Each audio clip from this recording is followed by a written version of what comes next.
नमस्कार, स्वागत है आप सभी का एबी स्टार न्यूज में। मैं हूं आपके साथ जुबैर चौधरी। वक्त हो चला आपका राज्य आपकी खबरों का, जहां सबसे पहले बात करेंगे मध्य प्रदेश के इंदौर की, जहां पर कांग्रेस नेता ने कैलाश विजयवर्गीय पर निशाना साधा है। तो मध्य प्रदेश में चुनाव से पहले सियासी बयानबाजी का दौर शुरू हो चुका है। मध्य प्रदेश कांग्रेस कमेटी के प्रदेश सचिव राकेश सिंह यादव ने बीजेपी के राष्ट्रीय महासचिव कैलाश विजयवर्गीय को आड़े हाथों लिया। उन्होंने कैलाश विजयवर्गीय के उमेश शर्मा के दिव्यांग बेटे को दिए गए 25 लाख रुपए को लेकर सवाल खड़े किए हैं। उन्होंने कहा कि सभी जानते हैं कि उमेश शर्मा का राजनीतिक करियर किसने खत्म किया। बीजेपी घबराई हुई है और घबराहट में ऐसी हरकतें कर रही है। इस बार जनता बीजेपी को सबक सिखाएगी।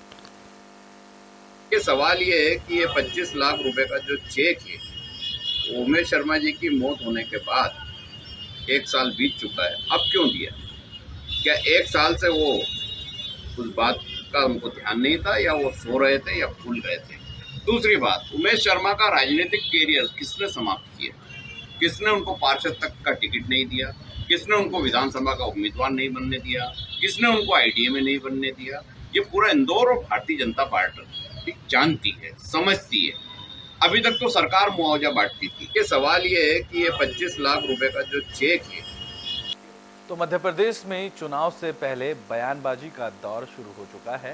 इस बीच कांग्रेस नेता ने इस बार इंदौर में मध्य प्रदेश के सीएम शिवराज सिंह चौहान को घोषणावीर बताया है। तो मध्य प्रदेश कांग्रेस कमेटी के प्रदेश प्रवक्ता एडवोकेट प्रमोद कुमार द्विवेदी ने मुख्यमंत्री शिवराज सिंह चौहान को घोषणावीर मुख्यमंत्री बताया और प्रदेश की बीजेपी सरकार पर गरीबों को छलने का आरोप लगाया। द्विवेदी ने कहा कि मध्य प्रदेश सरकार का 29 मार्च 2023 के बाद संशोधित गठन नोटिफिकेशन कहता है कि स्वीकृत वैध कॉलोनियों में आरक्षित भूखंड अर्थात EWS पर स्टैंप ड्यूटी माफ की गई है। सरकार ने नियम तो बनाया, लेकिन संपदा में व्यवस्था ही नहीं की गई है और पुराने नियमानुसार ही छूट दी जा रही है। उन्होंने कहा कि सरकार भोली भाली जनता को बेवकूफ बनाकर लूट रही है।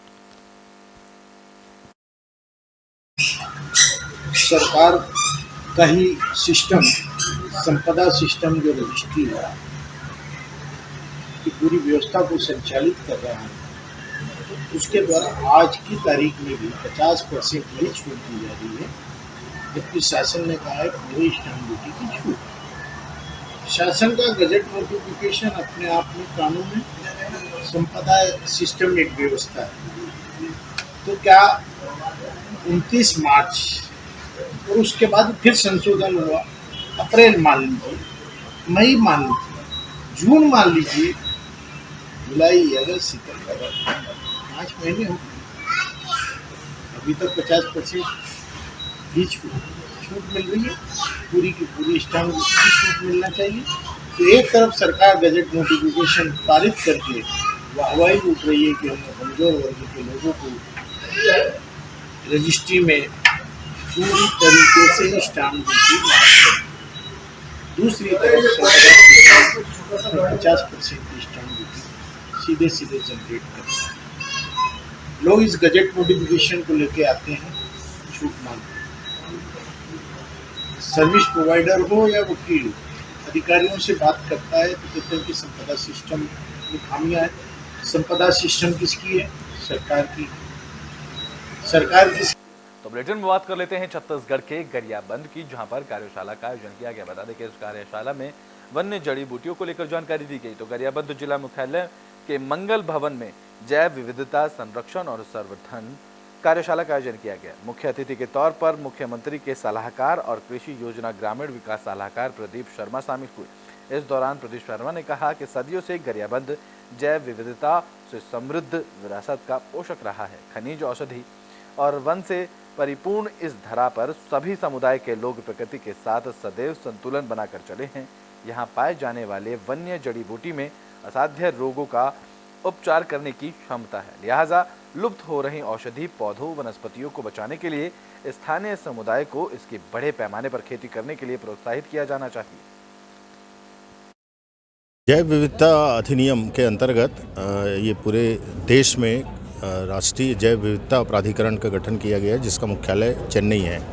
प्रत्येक राज्य में राज्य जैव विविधता बोर्ड का गठन किया गया है, जो जैव विविधता अधिनियम जो है उसके प्रावधानों के क्रियान्वयन के लिए एक सक्षम एजेंसी की तरह कार्य करेगा। जैव विविधता अधिनियम के अंतर्गत स्थानीय निकाय स्तर पर ग्राम पंचायत है, जनपद पंचायत है, नगर पालिका है, नगर पंचायत है, नगर निगम है, यहाँ पर जैव प्रबंधन समितियों का गठन किया जाना है।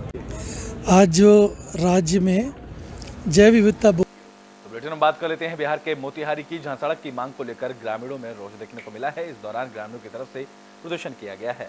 तो मोतिहारी में सड़क की समस्या को लेकर लोगों का प्रदर्शन देखने को मिला। यह मामला कौलिया प्रखंड के चरगाह पंचायत के रामपुर वृत्ति टोला के वार्ड नंबर 6 का है। इस दौरान ग्रामीणों ने मुखिया पर प्रशासन के खिलाफ जमकर नारेबाजी की, जहां ग्रामीणों का कहना है कि करीब 2 साल से सड़क की हालत जर्जर में है, जिससे लोगों को दिक्कतों का सामना करना पड़ता है। बरसात के वक्त जल जमाव से लोग बीमार पड़ जाते हैं, जहां कई लोग हादसों का शिकार भी हो जाते हैं। लिहाजा ग्रामीणों ने जर्जर सड़क को दुरुस्त करने की मांग की है। पहले बोला, जीतने से पहले वोट मांगने आया उस समय बोला है कि हम अपने पैसे से, सरकार फंड नहीं देगा तो हम अपने पैसे से बनवाएंगे, रोड ये बनवा देंगे। जब अभी जिता दिए उसको, जीत गया, वोट मिल गया, अब कहता है कि इसका फंडे नहीं आया है, सीधा मना कर देता है। भाई रोड बा 3 साल से बोले से भाई कचरा हम के मतलब कहली मुखिया जी से हम के वार्ड में हम खड़ा बनी, तो वो यहाँ कह रोड बनाम तो कोनो काम करे, जितने मैंने पहले रोड बनवाए हम, उनका बाद में पहले उनका कॉल मुखिया। तो बुलेटिन में बात कर लेते हैं बिहार के रामनगर की, जहां पर प्रशासन की तरफ से अतिक्रमण के खिलाफ अभियान चलाया गया और अतिक्रमण पर कार्रवाई की गई।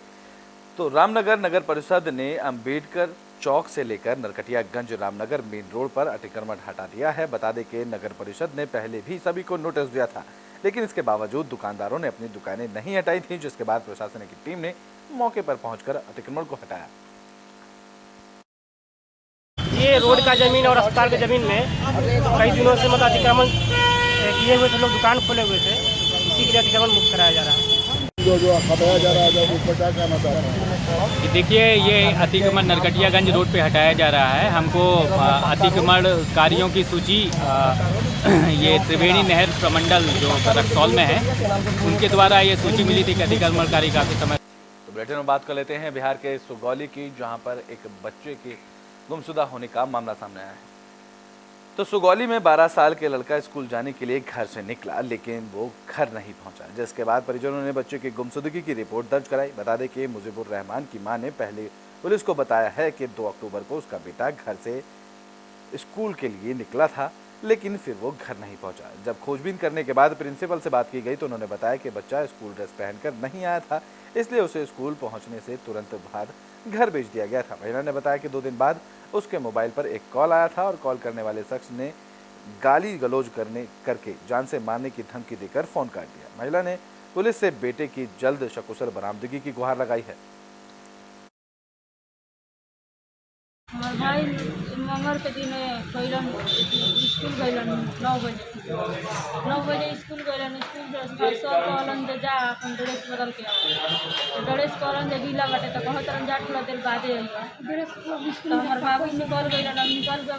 तो बुलेटिन में बात मोतिहारी की कर लेते हैं, जहां अस्पताल में मौत के बाद परिजनों का हंगामा देखने को मिला है। इस दौरान परिजनों ने डॉक्टर पर लापरवाही का आरोप भी लगाया। तो बिहार के मोतिहारी में झोलाछाप डॉक्टर ने एक युवक की जिंदगी छीन ली। मामला चेरिया थाना इलाके का है, जहां बिट्टा टोला के पास रहने वाला राम इकबाल साहब को पेट दर्द की शिकायत के बाद गुप्ता पॉलीक्लिनिक और हॉस्पिटल में भर्ती कराया गया था, जहां इलाज के दौरान युवक की मौत हो गई। घटना के बाद फर्जी डॉक्टर और अस्पताल के कर्मचारियों को मौके से फरार हो गए। वहीं परिजनों ने शव को सड़क पर रखकर जाम लगा दिया और प्रदर्शन करने लगे। इस मामले की जानकारी मिलने के बाद पहुंची पुलिस की टीम ने घंटों की कड़ी मशक्कत के बाद हंगामे को शांत कराया।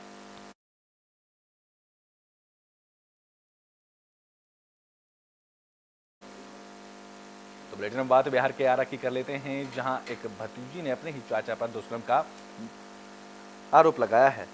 तो आरा से हैरान कर देने वाली खबर सामने आई है, जहां एक चाचा पर भतीजी के साथ दुष्कर्म करने का आरोप लगाया गया है। पुलिस ने आरोपी चाचा को गिरफ्तार कर लिया है। जानकारी के मुताबिक आरोपी पेशे से ड्राइवर है। जानकारी के मुताबिक छात्रा रोजाना की तरह ट्यूशन से घर लौट रही थी। इसी दौरान दोस्त के साथ जा रहे आरोपी चाचा ने छात्रा को देखकर बाइक रोकी और कहा कि वो उसे घर छोड़ देगा। कुछ देर बाद आरोपी ने दोस्त को बाइक के साथ घर भेज दिया और छात्रा के साथ सुनसान जंगल में दुष्कर्म की वारदात को अंजाम दिया। पीड़ित ने घर पहुंचकर आपबीती सुनाई, जिसके बाद परिजनों ने थाने में आरोपी के खिलाफ शिकायत दर्ज की। इसके बाद पुलिस ने आरोपी को गिरफ्तार कर लिया। के काम किया गंदा काम करोगे? हाँ चाचा चाचा का नाम बा? तूफानी कहाँ जाते रहो तुम? ट्यूशन से आवत रही तो कौन क्लास पढ़ते हो? 4 क्लास किसके साथ आ रही थी ट्यूशन से? अपनी सहेली के साथ। तो क्या बोली, क्या बोला वो? बोले ना कि इधर आप हमको है ना, तो बोल रहे चलो हम तुमको घर छोड़ दे रहे हैं। कहाँ छोड़ देंगे? घर। अच्छा, तो हम बोले कि नहीं हम नहीं जाएंगे, तब वो बैठा रहे तो हम बैठ गए। एक और मर्दाना था तो बीच रास्ते में ना हमको वो उतर गए। एक मर्दाना था ना, गाड़ी लेकर तो बुलेटिन में बात मोतिहारी की कर लेते हैं, जहां पुलिस को बड़ी सफलता हाथ लगी है। पुलिस ने 2 तस्करों को गिरफ्तार कर लिया है। तो मोतिहारी पुलिस को बड़ी सफलता मिली है, जहां पुलिस ने 50 लाख रुपए की चरस के साथ 2 तस्करों को गिरफ्तार किया। मोतिहारी एसपी ने जानकारी मिलने के बाद रक्सौल डीएसपी और रामगढ़वा पुलिस ने कार्रवाई की। आरोपियों को रामगढ़वा थाना क्षेत्र के सेमर चौक से गिरफ्तार किया गया। आरोपियों के कब्जे से करीबन 5 किलो चरस बरामद की गई है। आरोपी की पहचान रक्सौल थाना इलाके के लालजी दास और केशवेर दास के रूप में हुई है, जिसने पूछताछ करने के लिए पुलिस थाने ले गई। अब पुलिस इस मामले की आगे की कार्रवाई करने में जुट गई है। मोतिहारी पुलिस लगातार मादक पदार्थ के तस्करों की लगातार कार्रवाई कर रही है। इसी क्रम में सूचना मिली थी कि रक्सौल अनुमंडल में रामगढ़वा के आसपास 2 तस्कर भारी मात्रा में चरस जैसा पदार्थ लेके आ रहे हैं। एसडीपीओ रक्सौल श्री वीरेंद्र कुमार के नेतृत्व में टीम का गठन किया गया है। इंस्पेक्टर मिथिलेश कुमार, थाना प्रभारी रामगढ़वा इंद्रजीत पासवान।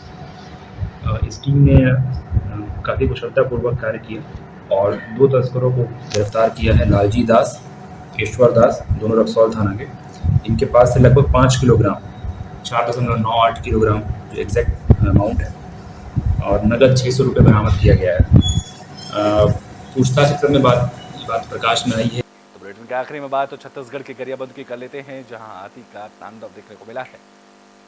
तो गरियाबंद में एक हाथी पैरी नदी पार कर पंडुका रेंज में पहुंच गया, जिसके बाद वन विभाग ने कुगदा और पोड़क गांव समेत 20 से ज़्यादा गांवों में हाई अलर्ट जारी किया है। वहीं हाथी के आने से ग्रामीणों में दहशत देखने को मिल रही है, जहां वन विभाग ने लोगों से रात के अंधेरे में घर से बाहर ना निकलने की अपील की है। साथ ही हाथी की गतिविधियों पर वन विभाग ने पैनी नजर बना रखी है। आपका राज्य है, आपकी खबरों में भी के लिए बस इतना ही। देश और दुनिया की तमाम खबरों के लिए देखते रहें एबी स्टार न्यूज़।